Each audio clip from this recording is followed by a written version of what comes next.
Olá, paz seja convosco, graças a Deus. Estamos no capítulo 2, na matéria de ética.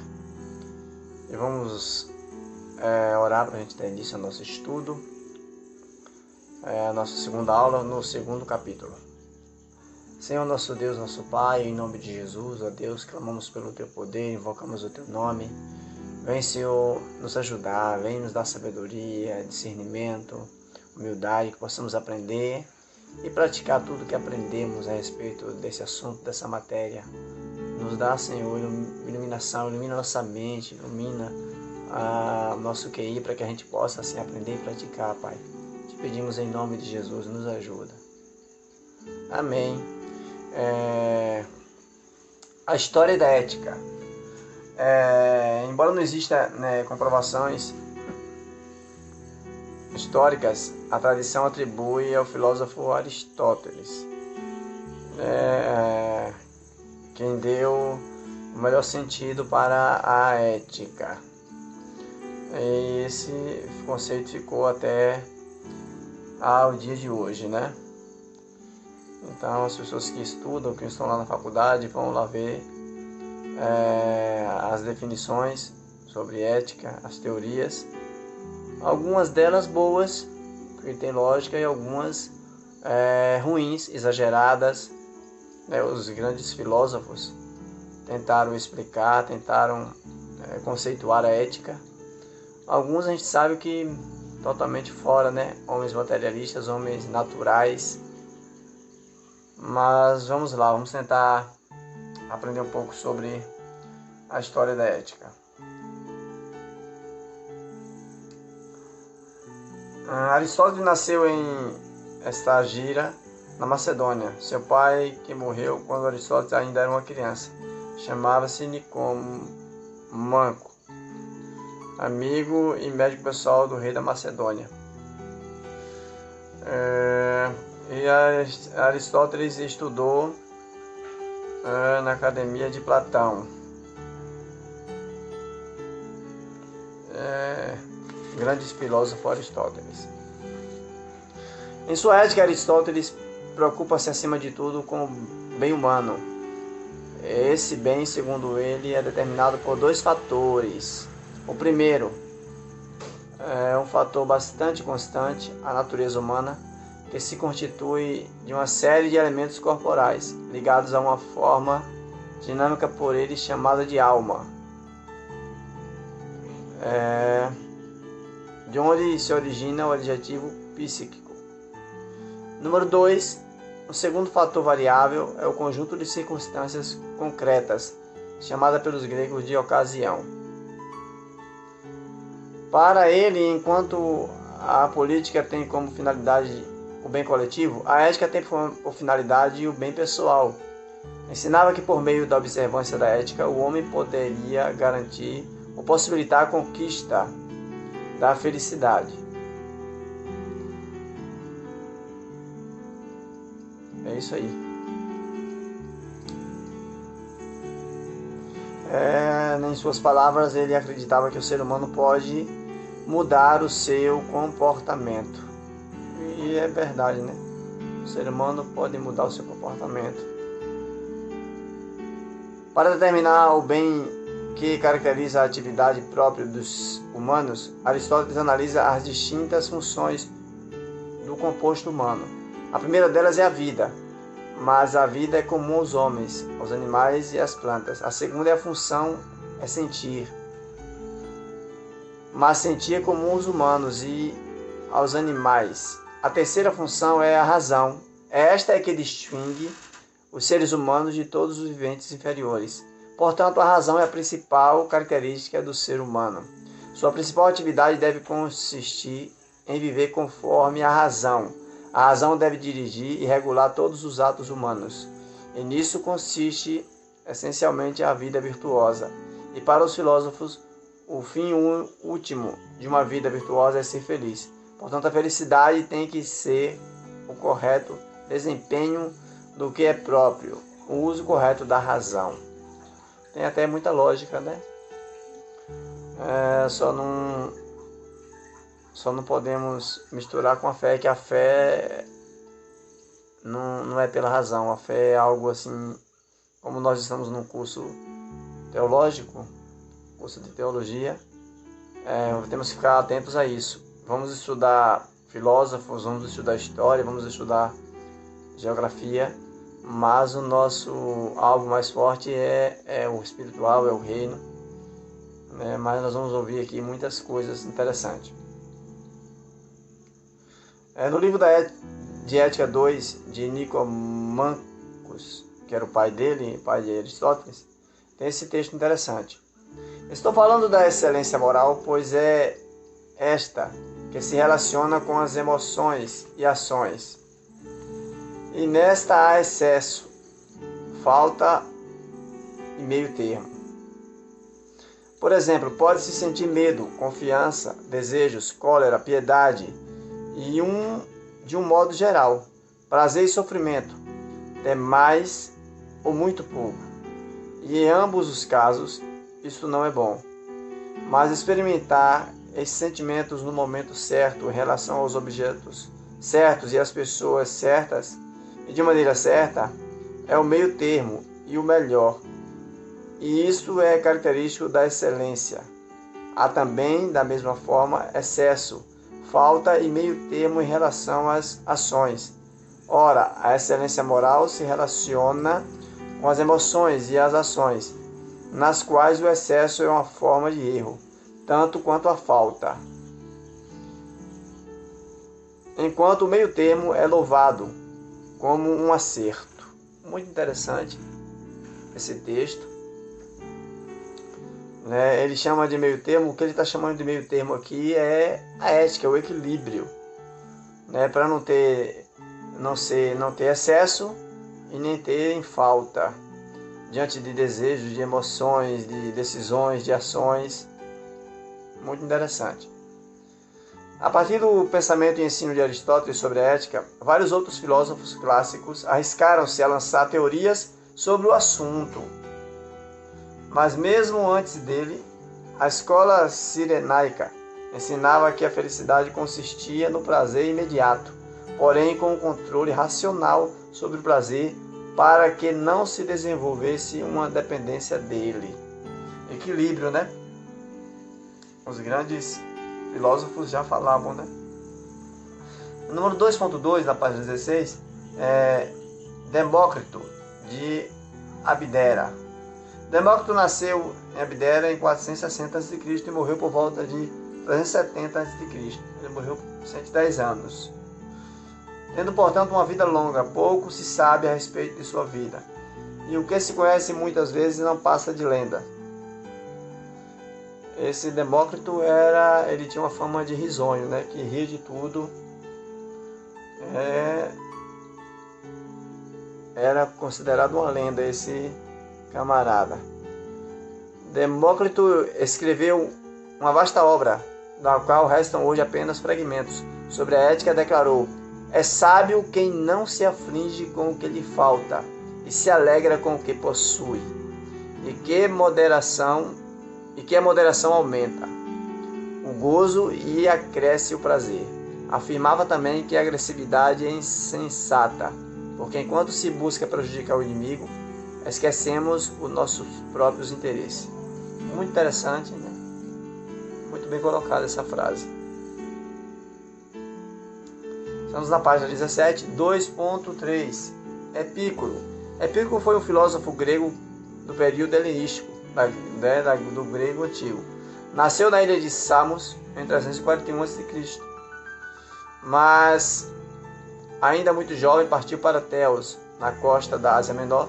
Quando criança estudou com o platonista Panfilo por 4 anos e era considerado um dos melhores alunos.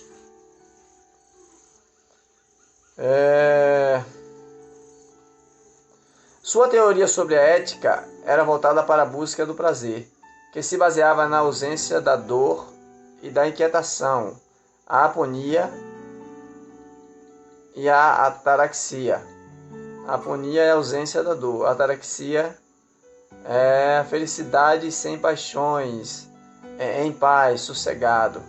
sem inquietações, sem ansiedade. Essa ética pretendia ensinar o ser humano a evitar ou a suportar a dor, o medo e o sofrimento que constantemente estão presentes na vida. Em sua carta dirigida aos Meneceu, aborda a questão da moral e a maneira como o homem deve encarar a vida quando procura a felicidade. Aí foi o Epícoro. 2.3. Vamos para o 2.4. Filósofos cínicos. O cinismo foi uma corrente filosófica que surgiu por volta do ano 400 a.C., fundada por um discípulo de Sócrates chamado Antístenes. Sua tese principal era o desapego aos bens materiais e externos, que era somente uma parte e uma procura de independência pessoal, chegando alguns ao extremo de rejeitar até as decências básicas para garantir sua autossuficiência e manter a compostura diante das adversidades, reduzindo suas necessidades ao mínimo. Esses aqui passavam quase que fome, né? Extremos, né? Eu costumo dizer nas nossas aulas que temos que ter equilíbrio, né? Mas na vida a gente vai ouvir e vai ver de tudo, né? Portanto, mais que uma teoria, o cinismo era um modo de vida, pois para eles a vida virtuosa consistia na independência obtida através do domínio dos desejos e necessidades. Já imaginou você estar com muita fome e não ter que comer para saciar a fome? Com seus próprios exemplos de vida, os cínicos procuravam encorajar as pessoas a renunciar aos desejos criados pela civilização e pelas conversões, e para mostrar à sociedade a frivolidade da vida, empreenderam uma cruzada de escárnio, de zombaria antissocial, fizeram um protesto antissocial. Página 18, 2.5, mais um filósofo, o Bento de Spinoza. Bento de Spinoza nasceu em Amsterdã, nos Países Baixos, em 1632, no seio de uma família judaica portuguesa que fugiu de Portugal por causa da Inquisição, e foi um dos grandes racionalistas do século XVII, dentro da chamada filosofia moderna, e é considerado o fundador do criticismo bíblico moderno. Crítica da Bíblia moderna. Foi um profundo estudioso da Bíblia. Isso é interessante, né? Em sua obra Pós-Mortem, Ética afirma que a fidelidade consiste em compreender e criar circunstâncias que aumentem nossa potência de agir e de pensar, proporcionando o efeito da alegria, libertando-nos das determinações alheias, isto é, afirmando a necessidade de nossa própria natureza. Somente a alegria nos leva ao amor na convivência com outras pessoas, enquanto a tristeza jamais é boa, pois além de destrutiva, está relacionada diretamente ao ódio.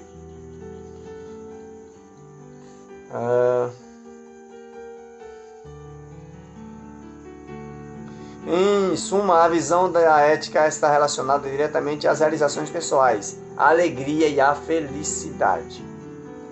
Poxa, assim era bom, né? Só alegria.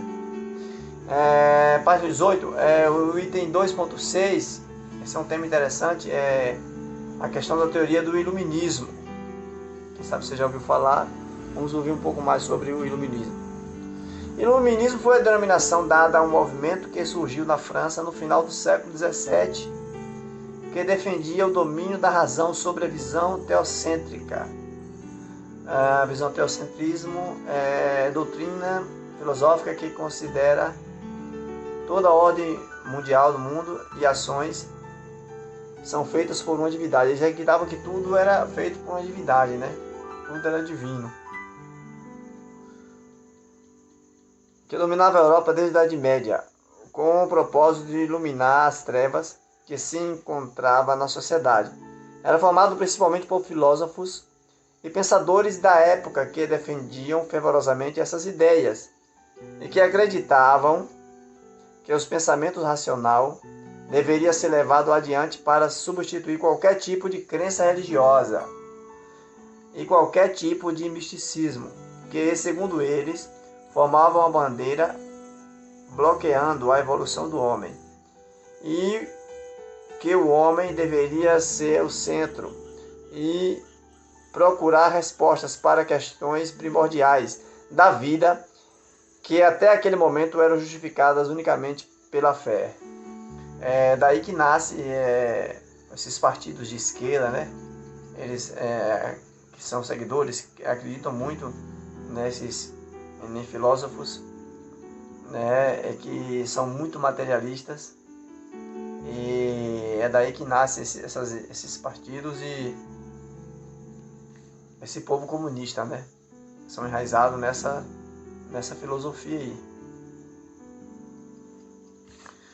Basicamente, a ética para os iluministas e para o iluminismo. Basicamente, a ética iluminista rompe com a moral cristã, que impõe os valores espirituais como superiores aos políticos. Nós achamos o espiritual mais importante, eles não. Defende a adoção de uma moral própria em relação ao Estado. É o que prega esse povo aí, né? São os ditadores. O que importa são os resultados e não a ação política em si. Por isso considera legítimo o uso da violência contra os que se opõem aos interesses estatais ou ao governo, né? Esses governantes são terríveis. Nós estamos sofrendo hoje no nosso país algumas leis, algumas já estão válidas, outras estão querendo validar.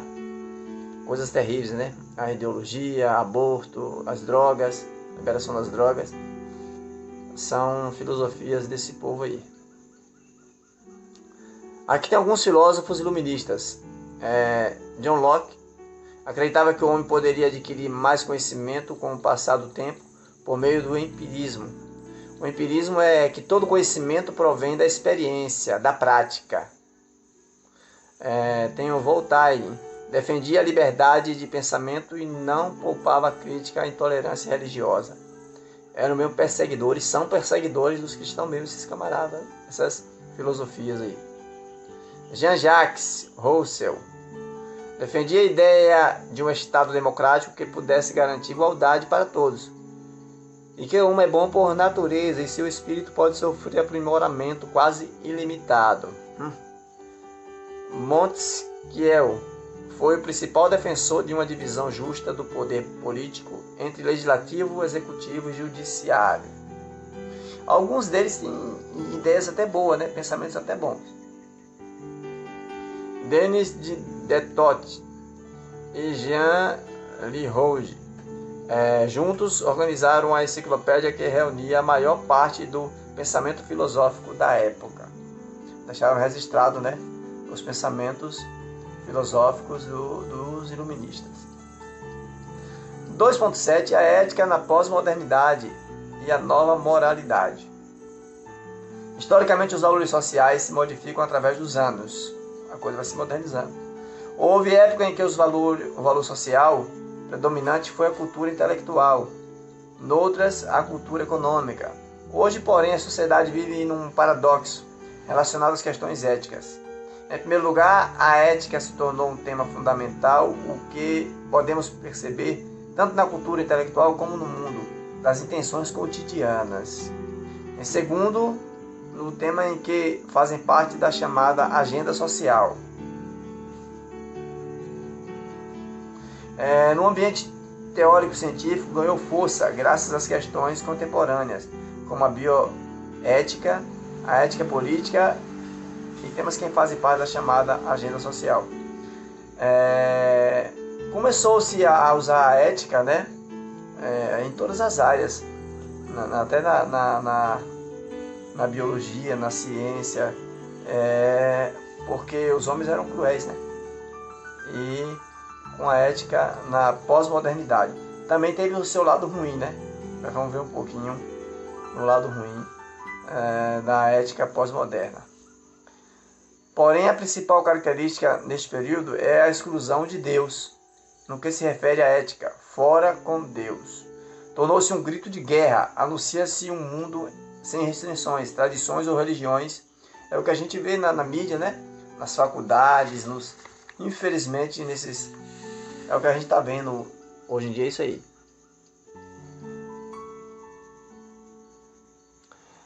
Somente certos valores como trabalho, economia e benefício ao longo prazo, produzindo assim uma moralidade que visa apenas o presente e acaba com os limites e a liberdade, valorizando a realização pessoal.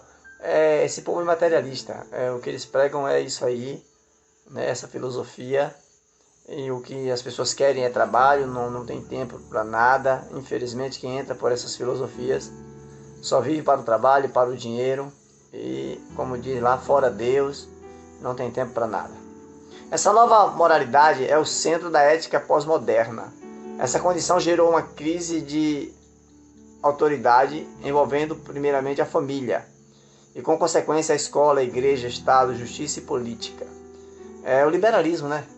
Liberou geral, tudo é permitido, nada a ver. É o que a gente vê na nova moralidade, né? Infelizmente, os pais perdendo o controle dos filhos. Se a família está assim degradada, imagine a escola, imagine as outras áreas. Infelizmente, é o que tem acontecido. Tem aqui uma lista dos itens. Eu quero que você tome atenção para isso. Cada um deve ser livre para governar sua própria vida. E é isso que a gente está vivendo no nosso contexto hoje, político, né, brasileiro. Dia 11 agora voltou novamente, estava sendo votada a ideologia de gênero para ser ensinada nas escolas. Eu ainda não vi o resultado, mas vamos torcer e vamos lutar para que essa não passe, né, essa lei.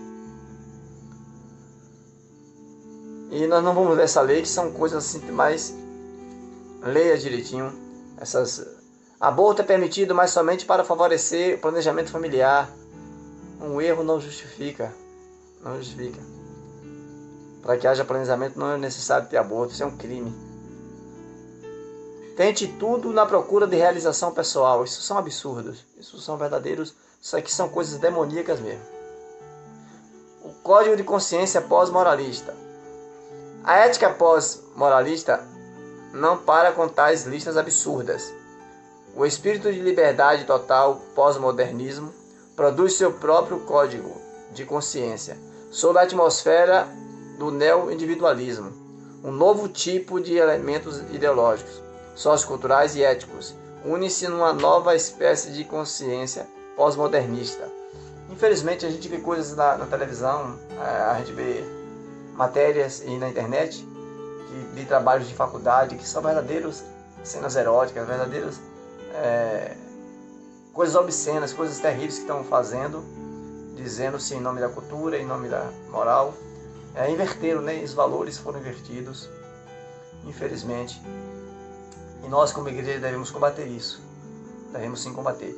Nós já estamos no último item, 2.8, ética na era digital. Olha aí, diante de tanta fake news, vamos tomar muito cuidado com o que a gente posta, né? Infelizmente, muita gente, ainda mesmo na igreja, fica botando correntes, mensagens de correntes.